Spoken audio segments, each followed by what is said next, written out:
It wasn't working.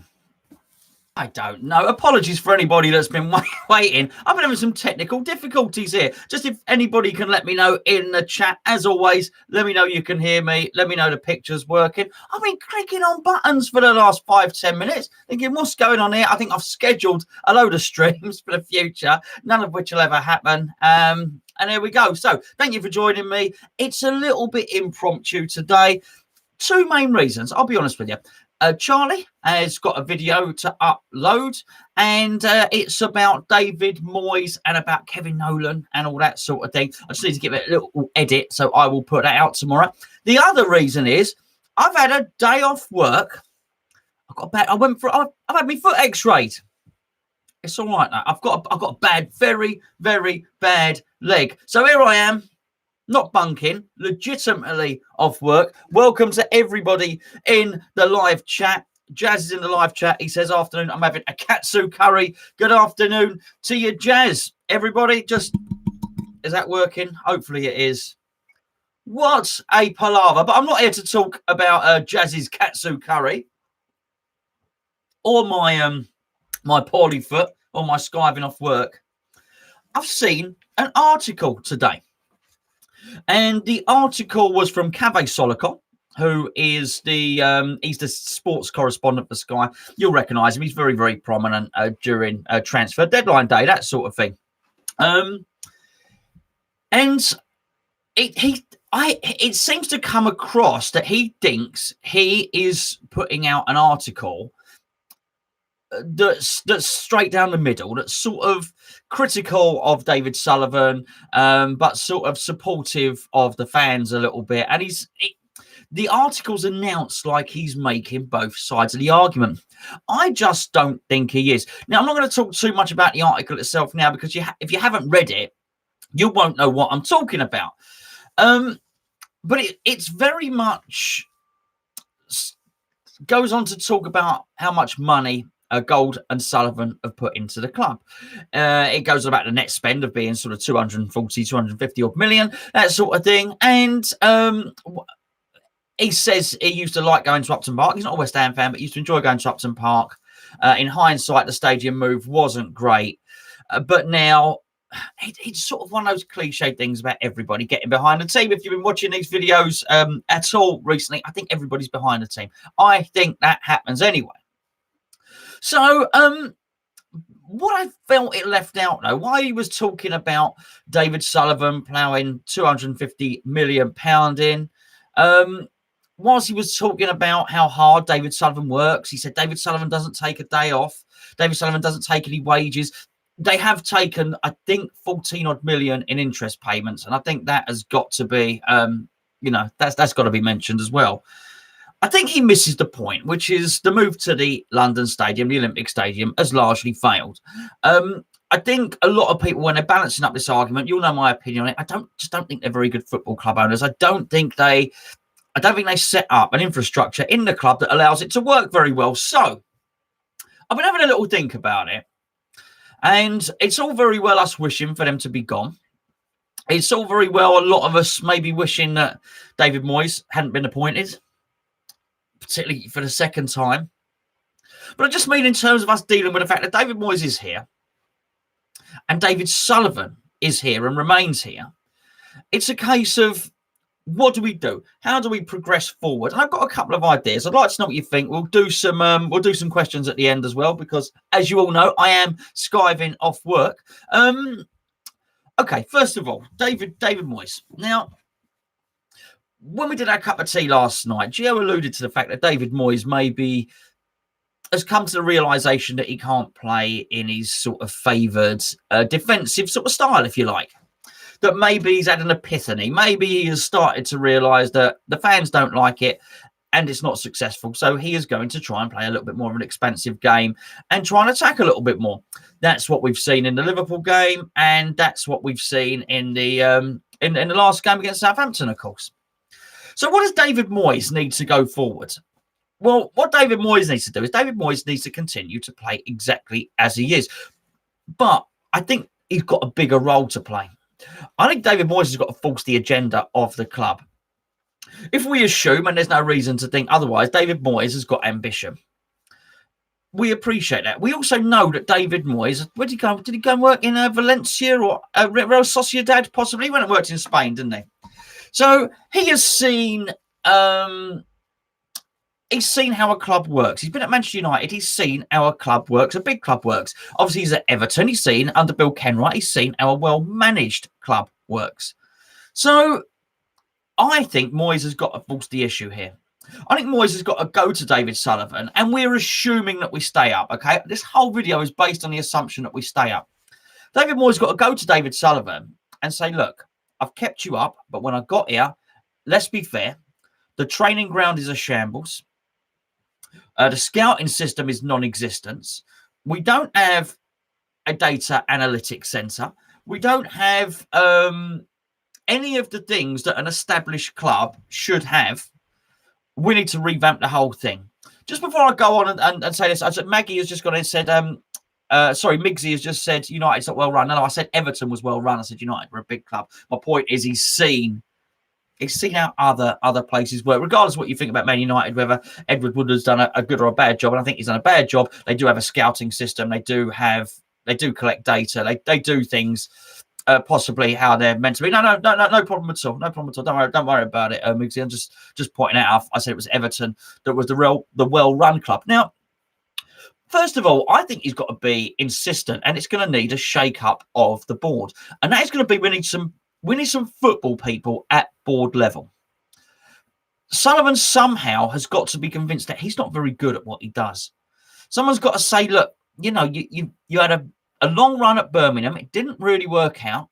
You've had a long run at West Ham. You've tried to put a lot of things into place. They haven't worked out. You consistently select the wrong type of manager. You promised to overhaul the scouting system. You can't do it. And I think probably the fact that, as Mike used to call him, David Sullivan is a dictator of football. I'd imagine that puts a lot of people off. Many respects, if David Sullivan's going to stay, you almost need to take a step back. Get someone else at a board level. Now, to pluck someone off the top of my head, I would suggest maybe somebody like Les Ferdinand at QPR. Les Ferdinand knows the club. He's not got to move a million miles. He understands football. He is a very, very articulate chap. He is a likeable guy. And he's done some wonderful things at Queen's Park Rangers. I think he's possibly director of football there. What if he's not? He's got a very prominent football role. What we need is somebody to put into place an infrastructure around the training ground. Now, when I say infrastructure, I don't just mean state-of-the-art training facilities, which we're going to need. We're going to need to chuck a little bit more money at that. There's some serious problems we've got with medical departments and how we recuperate from injuries, how injury prevention. I'm not talking about that. That stuff needs to be done. When I say an infrastructure, I mean a head of recruitment. I mean a director of football. I mean a scouting system. And when I say a scouting system, some that go and scout players, some that scout our next opponent, some that scout young teams, foreign scouts. This stuff needs to be put in place, because you definitely get the impression that it's threadbare there in almost every department. But I do think David Moyes is going to have to push for this. And when he gets there, it's going to be up to him to sort of drive that recruitment forward. We keep hearing from him about the Red Bull model. And I mentioned this last night's cup of tea, if you tuned into that. The Red Bull model is so much more than just buying young players. It's identifying the young players. It's bringing them in and it's playing them in a system. And it's recruiting players to suit your system. Now, I don't know if many of you are aware of this, but up until very recently, at Rush Green, one of our training grounds, we've got two main training grounds, Chadwell Heath and Rush Green. At Rush Green, it was the ladies' team was training. Would basically turn up to work at Rush Green, as was the men's team. The youth team, and particularly the under-23s, trained at Chadwell Heath. Very recently, that's just been changed. So what we've done is we've moved the ladies' team to Chadwell Heath, and we've moved the under-23s into Rush Green. So the under-23s are training in the same place as the first team. Now, I've got to assume that is a David Moyes idea, and David Moyes has pushed that forward. You can understand how the ladies' team thing happened. I mean, particularly bearing in mind that the owner's son, Jack, was is in charge of it. You almost felt Jack was serving an apprenticeship, very much so. And David Sullivan's put them in there, and I think they basically turned the ladies' team from being part-timers into full-time employees. They also play their home matches there, don't they, as well? So you can understand the reasoning behind it, but in many respects, it makes no sense to play the ladies' team, to have them training alongside the men's team. It makes far more sense. You know what I'm going to say, but I'm going to say it anyway. It makes far more sense to move the ladies' team to the other training ground, have the under-23 team in and around them and training with the first team. Why? It's obvious. Look at what's just happened with Ngakia. What we don't want is when something happens with Ngakia, albeit Ben Johnson, Grady Diangana, even Declan Rice, what we don't want is when they're needed, and they have been needed to go into the first team and fill in, we don't want it to be a completely alien experience. It's so much easier for the management and the management team, be it David Moyes or Paul Nevin, Kevin Nolan, Alan Irvine, any of those guys, to actually just look at one of the other pitches there and to see who's available and who's ready. We don't want them traipsing half an hour up the road to go and have to watch the youth teams play. I mean, quite frankly, they might not even bother as much as they would if the pitch is right there when training finishes. It's so easy for them just to walk over and watch the under-23s play, or train, should I say. They might see something they haven't previously seen. They might well look at that team and think, actually, I'm going to take this guy, and we'll take him to train with the first team. It's not a big culture shock. They're all going into the same place of work. It just makes absolute sense. As I say, I suspect I know why it wasn't done before, but this is the right way. But I do think it's a Moyes move. If it wasn't a Moyes move, why wasn't it done 6 months ago? I just think he's pushed it. It makes much more sense for us. And this is what I mean by getting David Moyes to lead the way. And look, it might not be who we want. And he might not have the philosophy or the footballing ideas of a Pep Guardiola. But he's got to be better at David Sullivan than doing it. And he's got to have more of an idea about just putting a plan, putting a structure, putting a fabric in place that everything else can be woven around. So that is the youth team. That is the under 23s. It is the physios. It is just everything at one, and get that scouting position and make him. It sounds silly, and I am aware of what I'm saying, because he was not my choice for the job the first time. Certainly didn't think we should appoint him the second time. But in many respects, if we're going to move anywhere next season, not struggle next season, he needs to be made a bit more powerful. He needs to have a little bit more sway. We're going to need that director of football in there. We're going to need a head of recruitment. And quite frankly, I'm not even sure. I think I heard a little while ago, they don't actually hold board meetings. I think they have possibly conference calls or a little meet up around David Sullivan's house. That's the wrong way. Big businesses don't operate like that. And there's a reason they don't operate like that, because a boardroom should be a place for ideas, and it should be a place where people can move forward and you bounce things off of each other. If it's just a conference call where one of the three people involved is omnipotent, which is David Sullivan David Sullivan will wield far more power than Karen Brady or indeed David Gold. It makes no sense. You need somebody to question it. Most of the decisions they are going to be making are going to be football decisions. By and large, the stadium stuff is taken out of their hands. We do not own it. Those are separate issues. I do believe Karen Brady almost deals exclusively with the stadium operator with that stuff. Again, that would probably make sense because she's in the same building as them anyway, as and when she turns up. I don't know how often. I don't know how often Karen Brady actually works at the stadium. But I do believe up until relatively recently, I think David Sullivan, David Gold, Karen Brady had actually been to the training ground no more than 3 times. I don't mind that.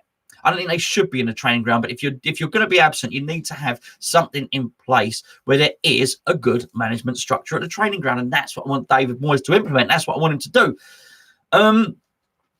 Just going back to the boardroom, I do think it needs a complete revamp. I think, number one, they need to be holding regular meetings in the boardroom, and number two, we don't need a boardroom full of corporate people and owners and stuff like that. We are a football club. Is football big business now? Yes, it is. Massive, massive business. But it is still about football. And the clubs that thrive do so very, very well. There's no coincidence that Wolves do well, but they've got a load of football people involved there. Behind the scenes, absolutely tons of them. So I would just like to see a boardroom where even if they don't take a step back, you do have football people on there. And not just one. I mentioned Les Ferdinand earlier. It's an idea. It's somebody. It's no good just having poor old Les in there, because quite frankly, Les would be led a merry dance by Gold, Sullivan and Brady. I think you need more football people than that. So if, for instance, Les Ferdinand was director of football, he came up with an idea, then you had Gold, Sullivan and Brady all pushing back on the idea. He's sort of outnumbered. No, you need to balance it up. You need more football people in there. Probably a West Ham one on there. I would initially say a Trevor Brooking. I don't know how involved he is with the owners. Maybe somebody that is not on brilliantly friendly terms with them, because you don't have to be best mates with everybody that you work with in an environment like that. You know, it's good to sort of question things. So I'd probably go for a director of football, someone like Les Ferdinand, a recent-ish player, maybe Ginge or somebody like that. I'm talking about a non-executive director, but I'm also talking about a think tank of other people there, and maybe one of us, you know, an older ex-player, something like that. But the proviso would have to be that you'd have to have a lot of your UEFA badges and all your credentials, hence my reasoning for saying Les Ferdinand. I think if we do that, we could start to move forward. We start to build up the scouting. You all heard the story, didn't you, that when David Moyes came in, there was no scouting. We know that there was only one scout, but actually there was no data. The reason there was no data was because it had not been digitally logged. What's meant to happen is if you're a scout for West Ham, you're meant to get sent out, or any club, you get sent out, you go and watch this player play, you make your observations, you log it, you type it all down your laptop, you write your report, whatever you say, whatever you want to say in there, how he plays, what are his attributes, what are his bad points. And then you're meant to store that. It's meant to be logged. That is meant to be the club's data at that point. And then at some point, somebody wants to go and cross-reference at the end of it. Hopefully, at the end of the season, you've got 10 different left backs there, all who have been scouted. All the data is logged on the computer, and you go in and you look for each one, and you look at each individual report. That wasn't happening. I do believe that I think João Pellegrini, Husilos's son, they were going out and they were doing the scouting, they were doing the job, but I think it remained paper-based. Now, I wouldn't overly blame them for that, because there was no system. There was no system for logging this. As I say, a lot of the other clubs, almost all the other clubs, have dedicated departments to log and store this stuff. We just didn't. So, of course, it remained paper-based. Here's the thing. When they left, they took it all with them. Now, you can argue whether that was the right or the wrong thing to do, but I think it was very stupid on the club's part to sack somebody, to make somebody redundant, whatever you want to call it, and have a situation where at the point where they clear their desks, they take all the stuff with them. I think Pellegrini was on £7 million a year. I think his staff, including all those, Husilos, all the people, were worth another £3 million. It's absolutely ludicrous to find yourself in a situation where you are paying a group of people £3 million, yet everything they've done for you during that time you lose when they leave. No, that's part of the job when they're there. So you collect, you gather all of this data. So anyways, when David Moyes came in, he knew he needed some players. He had a transfer window coming up. He wanted to look at the data that the club had. There was none there. Now, David Moyes had been gone 18 months. It was actually better than that before he left. Don't forget when we had the initial Burnley protests, when the people ran on the pitch and all that sort of thing, David Sullivan had come out and he said he was going to build this all singing, all dancing, analytics department, digitize, revamp the scouting network. You go and find a video if you want. He went on camera and did it. It never happened. David Moyes couldn't believe what he found. So David Moyes is going to have to build this stuff up. He's going to have to push for it, because quite frankly, if he doesn't, if we just carry on trying to bring players in and scout players by scribbling something on the back of a fag packet with a bit of crayon, then we're going to continue to struggle, and we will find ourselves in the same situation we're in now repeatedly, because we're not getting better. If we're going to get better, something has to change, and you can't trust Sullivan to do it. One thing I do wonder about David Sullivan, or any of them, Karen Brady, David Gold. I leave David Gold out of it because I just don't think he's there very much. I think a couple of times we've been quite close to getting interviews with David Gold, and any time they've been about to happen, they've always been said that we go to the Ann Summers office in Croydon. So I just don't think he's there very much. I don't think he has much to do with day-to-day running. Basically, West Ham is run from David Sullivan's house. That's how West Ham is run. He answers emails all day, every day. That's what he does. So I just wonder if any of these people don't look at people like Wolves, at people like Leicester, and wonder how they've got it right.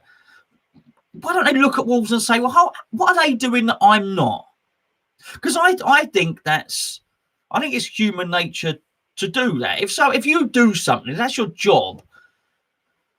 For me, if I'm a bathroom fitter and someone's making much better bathrooms than me, I will look at it and I think, well, hold on, what are they doing? How are they doing that? Where are they sourcing their materials? How are they getting that? It's natural to want to better yourself. It's natural to want to be inquisitive. I do it on a video. I see someone do something on a video. I think, have I done that? That's interesting. Might have a go at that. It's natural. I just don't understand why they don't look at that sort of thing.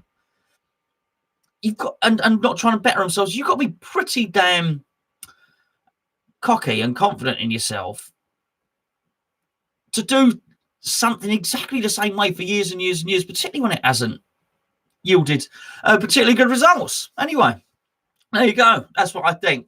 Right, bit of chat, bit of chit chat, few questions. Well, that's an odd question. I'm not going back to the start. So you'll have to excuse me. Right, so what have we got? Let's start with Jazz. Gonzo would have played a trumpet on the pitch as the teams come out. I do not play the... I don't play the trumpet. I can do a little trumpety noise, as you've heard, Jazz. Can you tell me, is the sound coming through this? Or is it coming through that? I don't know where the sound's coming from. That, can you hear that? I can't see much on the microphone thingy. Is that a yes, Migsy? Anyway. It's on. The lights are on, but no one's at home. Thank you. Thank you, everybody. Mike is on, mate. Thank you, Mike. Mike said the mic is on. Doesn't bring up a thing. Oh, I know what I've got to say. How are you, Mike? Anyway. Mike, listen. While you're here, can we have a tactics centre? I know I've spoken to you privately. Even if you just send it to me, I'll pop it in a lunchtime video. Tactics centre, that'd be nice, Mike. Look, come on, folks. Who wants to see a tactics centre from Mike?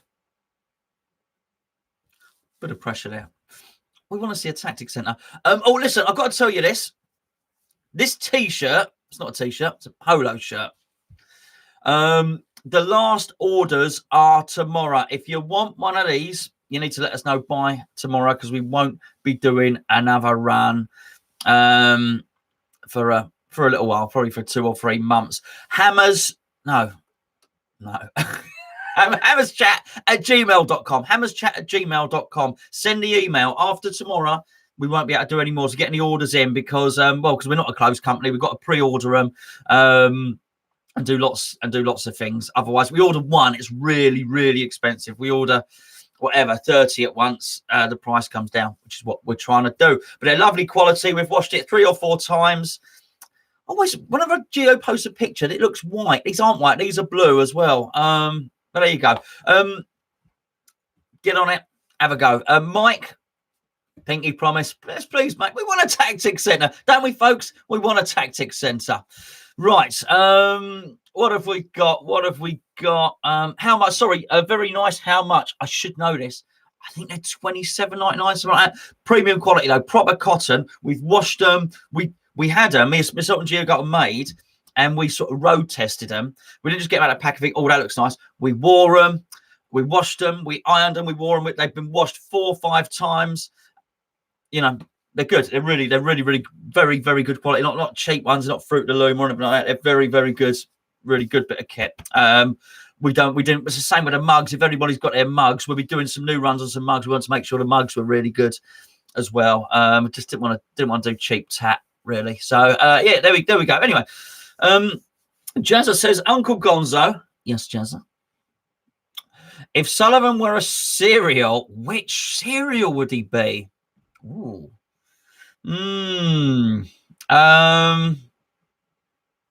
Be an old cereal, I think, mate. He's got no snap, crackle, and pop, has he? So he wouldn't be a Rice Krispie.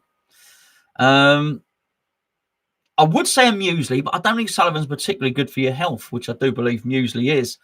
So we are looking for an old cereal that's past its that's past its date and is high in sugar. I don't know. Maybe no, I can't do. I actually used to like Ricicles. They stopped doing it. You know, they've discontinued the Ricicle. Shouldn't be right, is it? Old Frosties. Dewar says old Frosties. So maybe a packet of Frosties that's been sat on the. Does anyone watch Walking Dead? They're like years in the future. It's been the zombie apocalypse. Occasionally they go into an old shop and they find this old packet of stuff that's been there for 10, 15 years. An old box of Frosties has been open, a bit stale. You don't want to eat them. Cornflakes with old crunchy raisins thrown in, says Andrew. Terry doesn't like Weetabix.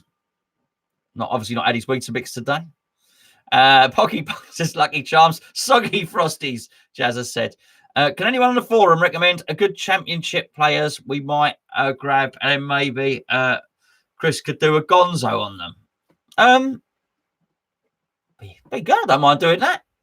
Don't do it. Don't do it in the live chat. We lose it. Do it under this video if you've got any on there. A Crossroads. That's an old cereal. Yes, Musher. Yes. We got Gonzo. Why won't West Ham allow actual fans to be part of the West Ham boards? Yeah, I mean that's a big one. Do you know what? I should have said that. Actually, it's a good idea. I don't know. Hold on. Oh, it's going too fast. We're going up to warp speed. Warp speed. Don't normally happen in the. I haven't done one of these in a while, by the way. The old chitter chatter. That's not what it's called, is it? Not called a chitter chatter. It's not. It's not one of the thingy mugs. That's you see it. My daughter made that. That's not me. That's not me. Don't worry. If you buy a mug, you're not getting this. Don't worry about it. Right. So okay. So what we got? What we got? Cornflakes that have been in the milk for an hour. Okay, but yeah, not good cereal. I think you've got the answer to your question there, Jazza, by the way. Right, let's scroll down. Oh, I can't stand this flaming system. It's this YouTube live system. It's not easy. Migsy said there's a kid at West Brom. I'm sure there is. Probably more than one, Migsy. Bizarrely, we were told Sullivan was in his office when we did the stadium tour last year. Who knows? It's not a bad tour. Someone asked last night, actually. It's not a bad tour. It's not bad. It's the closest you'll ever get to the pitch. Put it that way. Soggy Weetabix. Okay. Also, could you get the Brazil scout back on? Yeah, Michelle. He's not a scout. He's just a West Ham fan and a Hammers Chat subscriber. His name's Daniel, and he's based in Brazil. He is very good though, and he's bright as a button. I tell you, he knows his stuff, knows his football. They could do worse. I've got to say, they could do worse than looking at that video. You know, some players there, isn't there? Burnt toast. I like an underdone slice of toast. I don't like it on my toaster. Number 1.5. The missus. I mean, it's just nasty. It is burnt. I don't know why you would do such a thing. Hello, Neil. Gonzo would be Rice Krispies with a triple shot of almond milk. Triple shot. It's not much milk in your Rice Krispie, I don't believe. the Pocky Punk. That's Sat. That's my mate. He's going to send us in a video soon, I believe. Sat, you've seen Sat before. You recognise him when you see him. Got a bigger nose than me, he says. Right, where are we? He says, what's your favourite kaza? What are you talking about? Japanese katsu. Oh, curry, kaza. I like a biryani or a boona. That being said, I don't know. My favourite one is basically my friend's wife makes. Do you remember, Sat? You told me I was more Indian than you were at that time. I told you the story anyway. I've got quite a few Indian friends, and one of them's wife is she makes a curry. I don't know if it's got a name. I don't know what you do it and what you'd call it. But she honestly, she packs me off with food. Whenever I go around there, I'm going, oh, Chris, I've got something for you. Just make tons of grub, right? And she sends it home and she sends me back with it in like Tupperware containers and that. I don't know what it is. But it's gorgeous, and the chicken is on the bone, and I'm telling you, it is gorgeous. So that would be my favourite one, certainly. Kai says, realistically, coronavirus is going to get worse before it gets better. What do you think this could mean for football in the coming year? Worst case scenario, football will. I mean, all sport will. Worst case scenario, sport gets cancelled. Certainly spectator sport gets cancelled. I don't think there's any doubt about that whatsoever. You have to do what you have to do. You're dealing with people's lives, and this is the I remember I said this on the cup of tea last night, and I spoke about it last night. Look, human beings been around for 200,000 years, whatever. I don't know. I mean, and there's a school of thought that says we separated from Neanderthal man and whatnot, and Neanderthal man wasn't necessarily a human being, but whatever. If you take it Homo erectus, not being rude, if you take it from that point, right, when we've sort of been living and communicating in groups, basically for most of that 200,000 years, we've lived in groups about 150. It's only really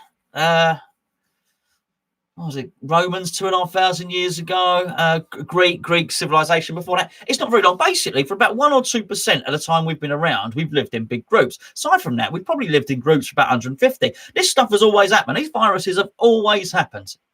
They just didn't spread because people just didn't have that much contact with each other. They would stay in small groups. They would never go. That's why when they do these they go into Indonesia, into the rainforest in Indonesia, or they go into the rainforest in the Amazon. They meet these tribes. They're really, really careful with it because they might pass on disease because a common cold might kill them. You basically, stuff didn't spread. You didn't build up an immunity to it. We live in a world now where every single person watching this knows somebody who lives abroad, worked abroad, been abroad. It wasn't that long ago when you wouldn't. I say not that long ago in the scheme of things with human beings, when you wouldn't have known anyone that had ever been abroad. 200 years ago, whatever. I mean, Spanish flu had a very, very low spread rate, but Spanish flu was 1918, something like, I think it was 1918, quite possibly. So over 100 years ago, again, it just wasn't much travel. Of course, there was some travel there. Has it been 100 years? When was the Titanic? I should know myself. Whatever. There was a bit of travel then, but there wasn't a lot. Go over 100 years before, that stuff just wasn't spreading at all. We want to live in this society where everyone moves around and works in this country and that country. Is exactly what Sat's doing. The Pocky Punk. He works overseas. He's lived over there. Lived in Japan. He's lived in Japan for years and years and years. Things are going to spread. This is just it. There's no way of containing it. And in many ways, I can't believe we're talking about this. In many ways, Kai, I don't even know why they're containing it anymore. Everyone's going to get it. I say everyone, 60 to 80% are going to get this thing. But it's dangerous. It is dangerous. It's particularly dangerous for the frail, and it's particularly dangerous for the old. It's particularly dangerous for people with respiratory illnesses. But I'm very worried about my son. My son is highly asthmatic. He has the the blue inhaler. He has the steroids as well. You know, we're really worried about it in this house. So, older people, you know, the stats aren't good on it.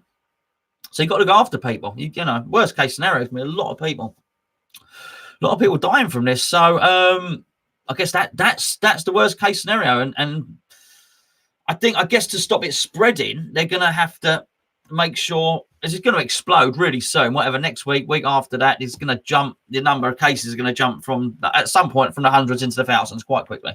And at that point, you've got to deal with hospital beds. Funny, I've been to the hospital today to have an X-ray, but it's bloody empty, more or less, actually, in there. But you know, it's I guess they've got to manage it in that you're going to have to stagger it. Who catches it? At hospital, quarantine. A lot of people are just going to get this.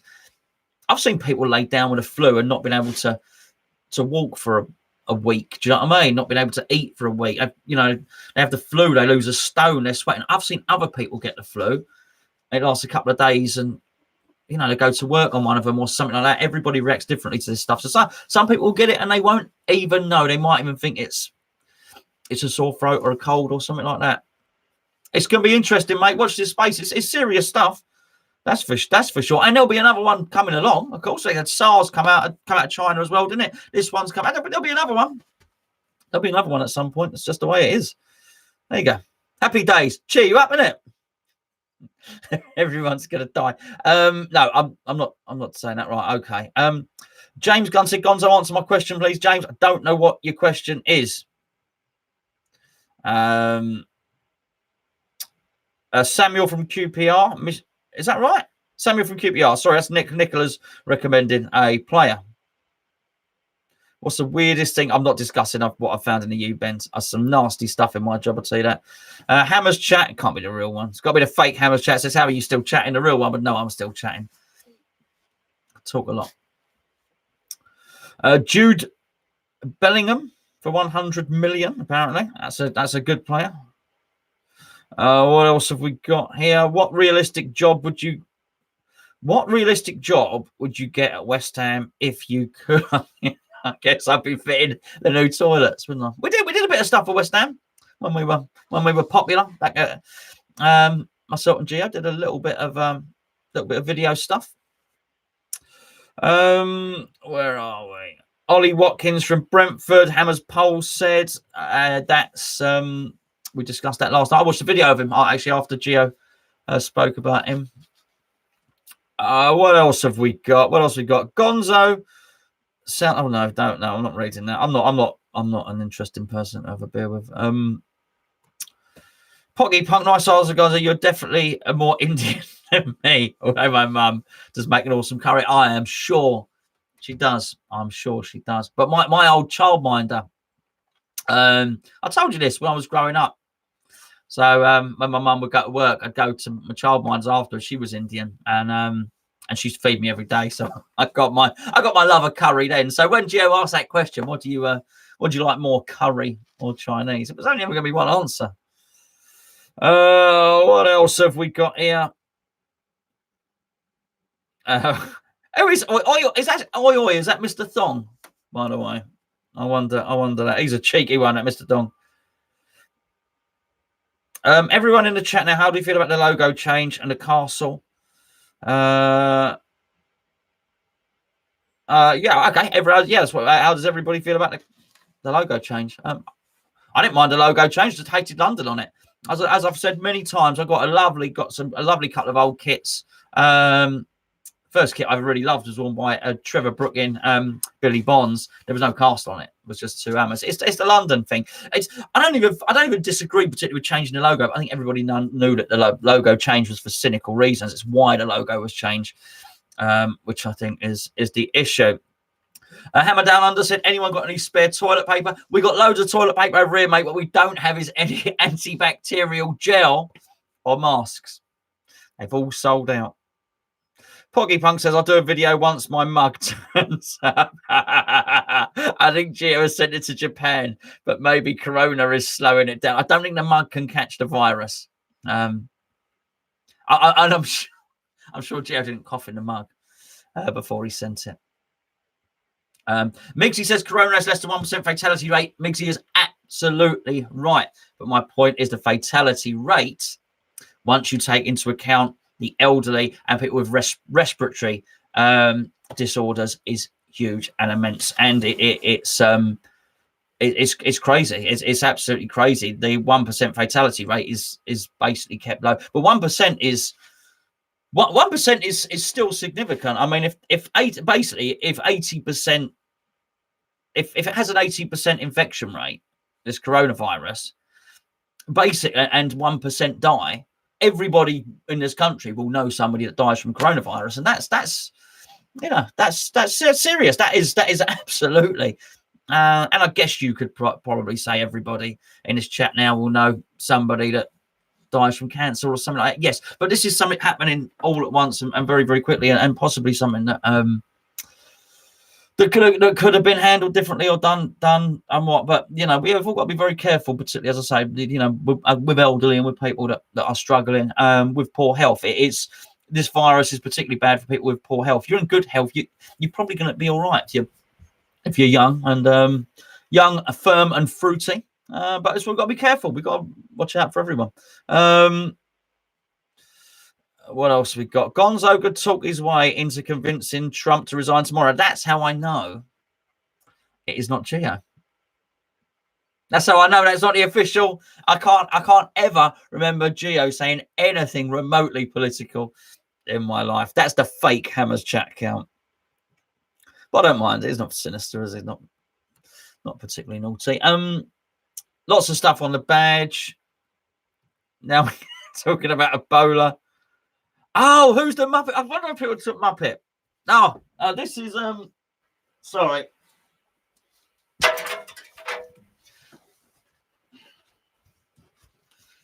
That's Conor McGregor. That's Conor. We have Conor on the Patreons. He's a bit rude. He's a bit rude, Conor. Conor McGregor. He's a fighter. He's a cage fighter. He's a fight.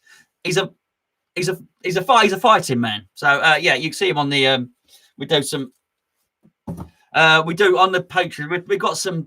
We got some ideas and different bits and pieces that we do. And we're going to start testing them out on there first and different bits and pieces. That's who the Muppet is. Anyway, what is it? Ben doesn't like London being in the badge. Scrap London, says Nicola. I think that's it. Are we there? Are we nearly near the end? Hammer Down Under says to drink heavily. I think he's talking about coronavirus.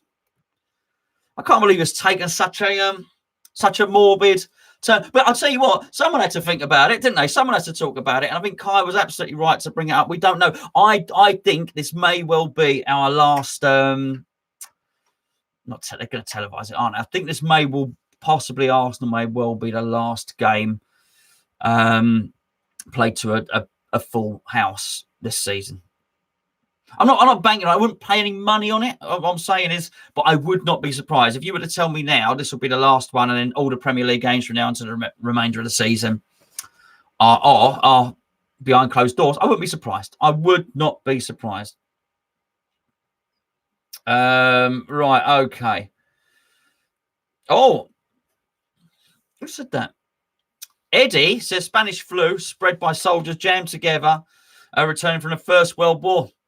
It's a man that knows his stuff. There is a man that knows his stuff. People don't like the badge.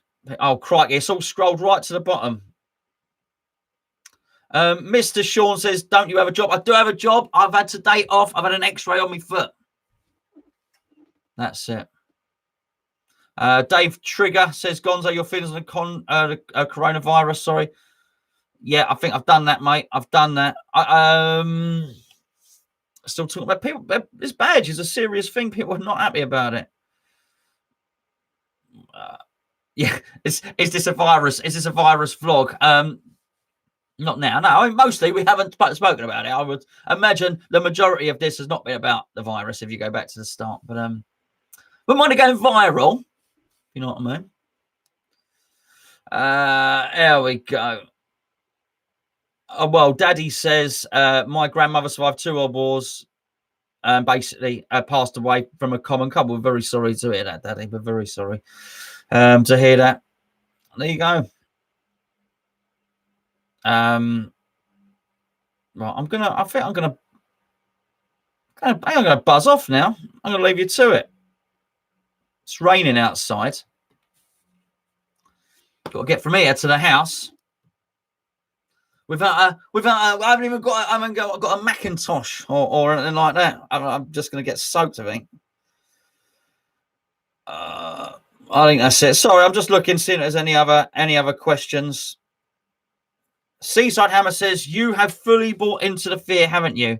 I thought this would be the one place that would be corona free. FFS meaning, oh God, I won't swear. I'm gonna watch yesterday's video again to cheer up. What was yesterday's video? What was yesterday? Oh, enjoy. Hopefully, anyway. Anyway, there you go. Look, all I can do is answer the questions that were there. I will not talk about coronavirus for the rest of the week. There we go. But Kai asked a question.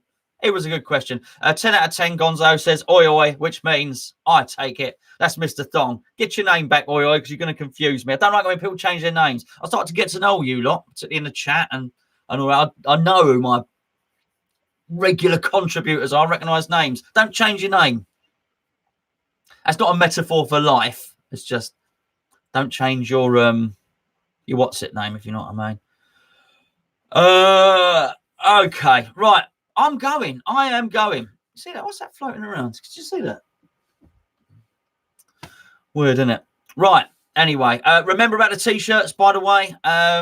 Tomorrow, it's the thing that the emails underneath this.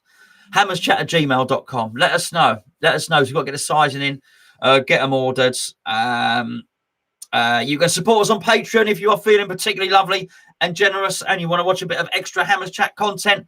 The link for that is below as well. It's been nice having a chat. Tell the chat about the mugs being out of stock. The mugs are out of stock.